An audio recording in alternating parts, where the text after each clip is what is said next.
je crois que ce que j'appelle la conception moderne de la dignité, c'est celle, je crois, qu'on trouve chez les militants de la DMD, à savoir l'affirmation selon laquelle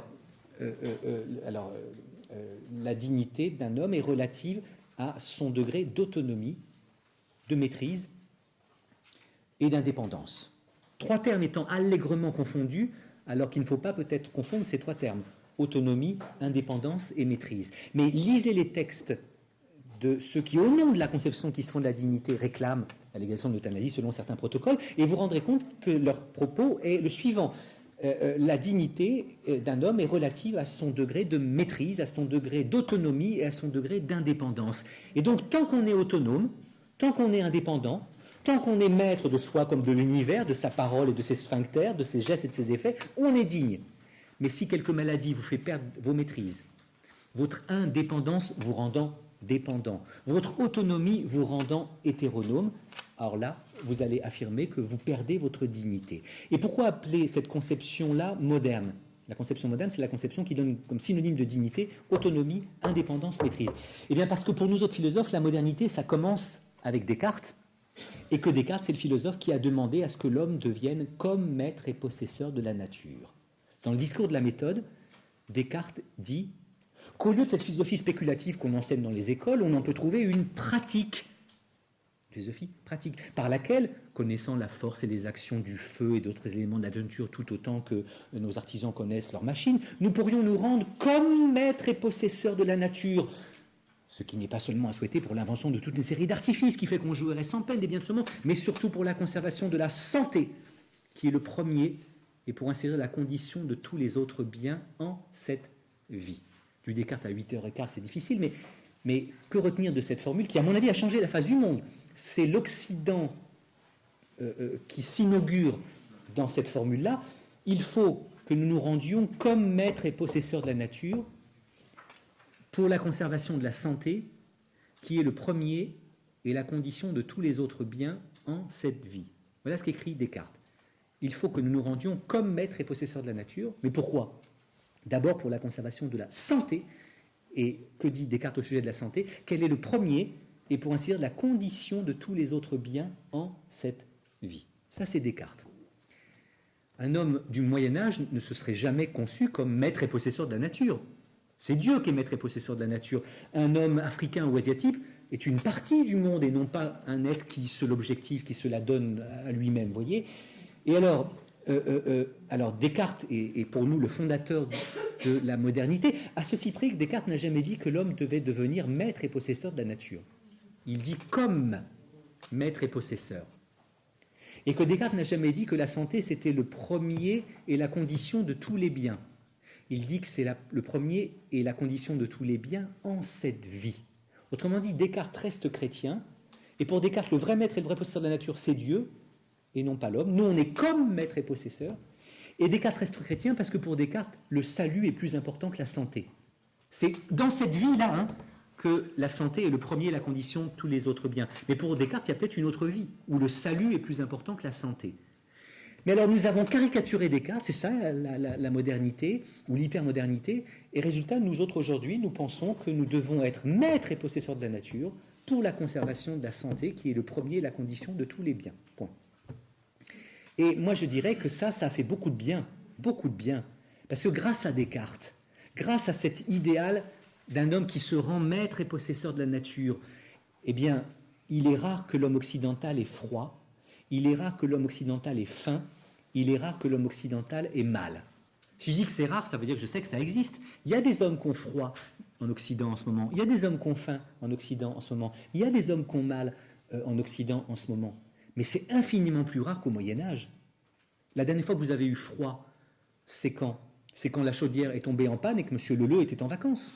M. Leleu, c'est mon plombier, un homme de génie. Il vient à n'importe quelle heure, n'importe quel jour pour réparer la chaudière.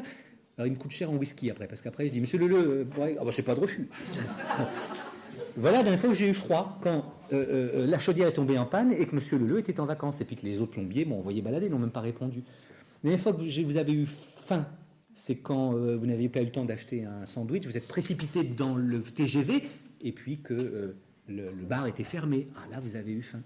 La dernière fois que vous avez eu mal, c'est un dimanche où les antalgiques brillaient par leur absence dans la pharmacopée familiale, mais il est devenu rare que l'homme ait froid, que l'homme ait mal, que l'homme ait faim. Et ça, c'est grâce au projet cartésien, qui me paraît un projet que l'homme moderne doit continuer d'essayer de réaliser. Je crois que notre devoir de soignant, votre devoir de soignant, c'est de faire en sorte que les hommes n'aient pas froid, n'aient pas faim, n'aient pas mal.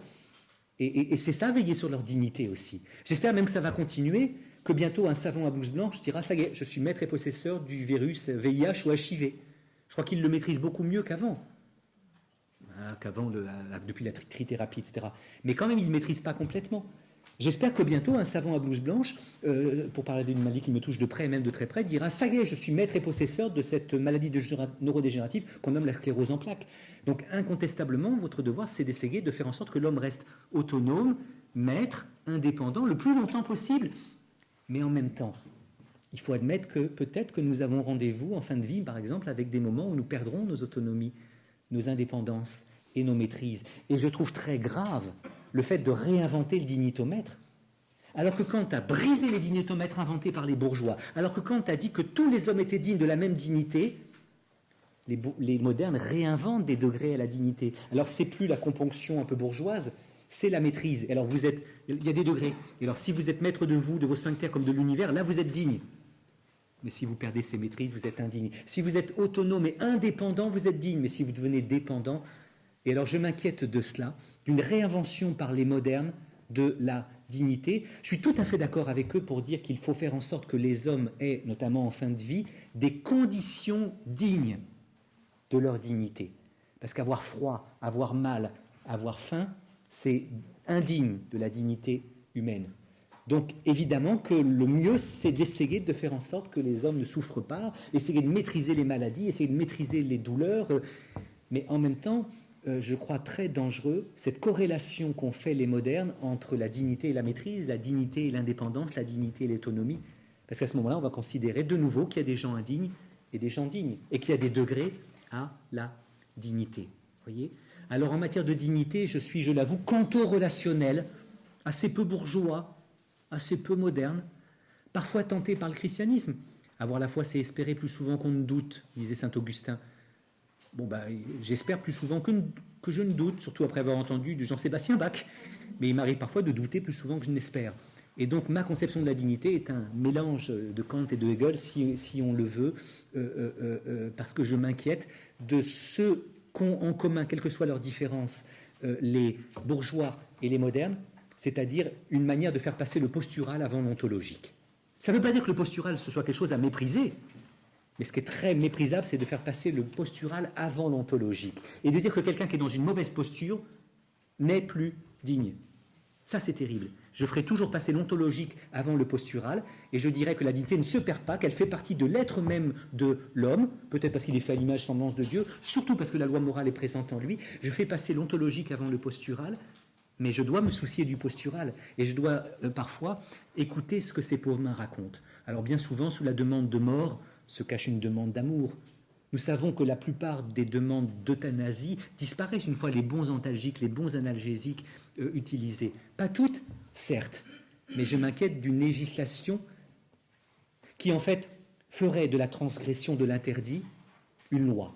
Parce que je crois qu'il y a des cas tragiques, douloureux, révoltants, tellement angoissants que peut-être on peut se dire, allez, la seule manière peut-être, c'est de transgresser un interdit fondamental, le tu ne tueras point. Mais il faut le vivre comme une transgression. Et je m'inquiète en mon nom propre. Voilà pourquoi, avec Emmanuel Hirsch, je crois en effet l'intérêt de dire plus digne la vie. Hein. Bon, je m'inquiète, si vous voulez, je m'inquiète. Et je m'inquiète de finir à 8h20 alors que je devais finir à 8h. Et merci de votre attention.